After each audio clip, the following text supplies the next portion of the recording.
ایک حدیث میرا دل کرتا ہے آپ کو یاد ہو جائے، مستدرک للحاکم میں حدیث ہے۔ حضرت انس بن مالک رضی اللہ تعالیٰ عنہ فرماتے ہیں ایک بھائی حضور کی بارگاہ میں بیٹھا رہتا تھا، نکما نہیں تھا، شارحین حدیث کہتے ہیں کہ کسی مجبوری سے وہ کام نہیں کر پاتا تھا، یا کرتا تھا تو وہ کام آگے نہیں چل پاتا تھا، ذہنی صلاحیت ہی شاید زیادہ نہیں تھی۔ یہ حدیث مشکات میں بھی موجود ہے، مستدرک للحاکم میں بھی موجود ہے۔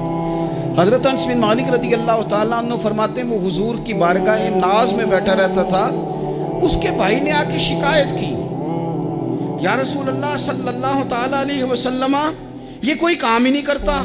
کوئی محنت نہیں کرتا، کوئی جدوجہد نہیں کرتا، آگے نہیں بڑھتا، مجھے اس کی ضروریات کی کفالت کرنی پڑتی ہے، مجھے جدوجہد کرنی پڑتی ہے، مجھے اس کے معاملات کا خیال رکھنا پڑتا ہے، آپ اسے سمجھائیں۔ تو حضور نے بہت سارے لوگوں کو سمجھایا جو کام نہیں کرتے تھے۔ ہمیں سیاستہ میں وہ حدیث بھی ملتی ہے جس بندے کو نبی پاک صلی اللہ علیہ وسلم نے کہا تھا کہ تیرے پاس جو بھی گھر میں ہے لا، تو وہ پیالہ اور کمبل لائے تھے، حضور نے بیچ کے کہا تھا جا کلاڑا خرید کے لا اور لکڑیاں کاٹ کے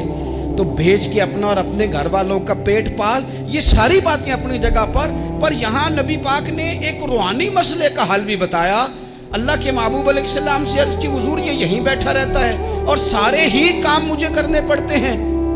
حضور نے نظر مبارک اٹھا کے بھائی کی جانب دیکھا جو بھائی کا شکوہ کر رہا تھا، تو کریم محبوب فرمانے لگے ہو سکتا ہے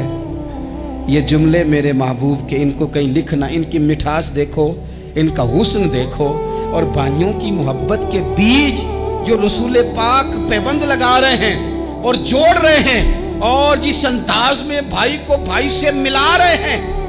اس لہجے کے حسن کی مٹھاس کو بھی ذرا چکھ کے دیکھو۔ حضور فرمانے لگے ہو سکتا ہے رب تمہیں جو رزق دے رہا ہے وہ اسی بھائی کی وجہ سے دے رہا ہے۔ بھائی بھائیاں دے ویری ہوندے تے بھائی ہی بھائیاں دیاں باواں، وہ بھائی ہو سکتا ہے اس کی وجہ سے تجھے مل رہا ہو، اس کی وجہ سے۔ وہ دروازے نہ بند کریں جن دروازوں کی برکت سے روزی آتی ہے، کبھی بھی وہ کام نہ کریں جن کاموں کی اگر آپ کو کل تک برکت تھی، کل تک کام ٹھیک چل رہا تھا، کل تک نظام بہتر تھا، اور آج آپ کو محسوس ہوتا ہے کہ کہیں کمزوری آ گئی ہے، کہیں حالات اس طرح کے نہیں رہے، تو پھر آپ غور کریں کہ ایسا تو نہیں کسی غریب کا آپ کے گھر سے رزق جاتا تھا اور آپ نے بند کر دیا، کسی کی مدد ہوتی تھی آپ نے بند کر دی، کسی کے ساتھ شفقت ہوتی تھی آپ نے بند کر دی، کوئی شخص آپ کی وجہ سے تسلی میں تھا اور پھر آپ نے اسے تکلیف میں ڈال دیا۔ اللہ کے محبوب نے فرمایا تمہارے کمزوروں کی وجہ سے تمہیں رزق دیا جاتا ہے، تمہارے ضعیفوں کی وجہ سے تمہیں رزق دیا جاتا ہے۔ تم نے تو ایک بندہ یہ کہہ کے نکال دیا کہ جا تیری تنخواہ میں نہیں دے سکتا،